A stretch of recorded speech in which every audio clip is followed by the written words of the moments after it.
In the end, what it boils down to is enjoying yourself and making people smile. And I'm pretty sure at SEMA 2016, we did that one of the most craziest cars that anyone would dare to build.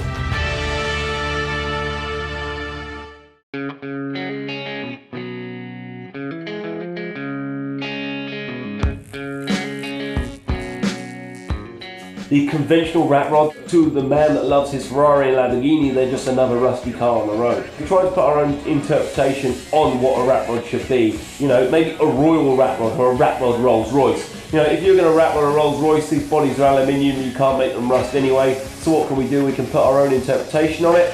Big engine, exposed welds, cut the roof down, original seats, original steering box, original grille, original body panels. We didn't put any paint on it. You know, same with the rat rod style, but we're just here to have fun. This incredible rat rod began as a 1936 Rolls Royce. It was created by an international team, including Sam Hard.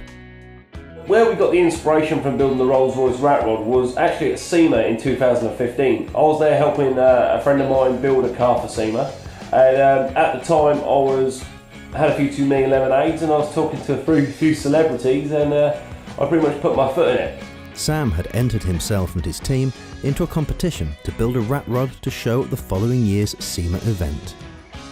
While the end design was a team effort, American Michael Lightbourne had the idea of using a Rolls Royce. He sourced the car and convinced the owner to part with it. Sam and his dad Derek helped raise sponsorship and sourced parts, and the customizing work was carried out at Street Toys in Mexico by Jesse Gonzalez and his team. It's got LS6. I mean, that engine's a flipping powerhouse. Big block Chevy. It's got Hillborn fuel injection. Again, that kicks up another 80 to 100 brake horsepower. How fast can it go 0 to 60? I mean, it's kind of how big your cojones are, is how to answer that question. I mean, it's just quite scary to actually put your foot down on a car that's, number one, got an aluminium frame. You don't want to twist it, even though it has been strengthened unbelievably well. I mean, this car probably weighs under, a ton, and the power to weight ratio is something probably like a Ferrari. I mean, it's unbelievable. You put the foot down and it's actually quite scary to think that, are you actually going to stop? Because this thing is a frickin' powerhouse. When the car's paperwork was sent to motoring writer Glyn Williams, he discovered that the Rolls-Royce had an interesting history. Through the chassis number, it found out this was the first Rolls-Royce that Lord Treddegar ever owned, and for it to be the most eccentric, crazy guy, known in the UK history, near royalty, friends with Hitler, Winston Churchill, all these famous people, and now we just cut it up and having some fun with it. I kind of feel that if Lord Treddegar was here today, he'd be smiling too.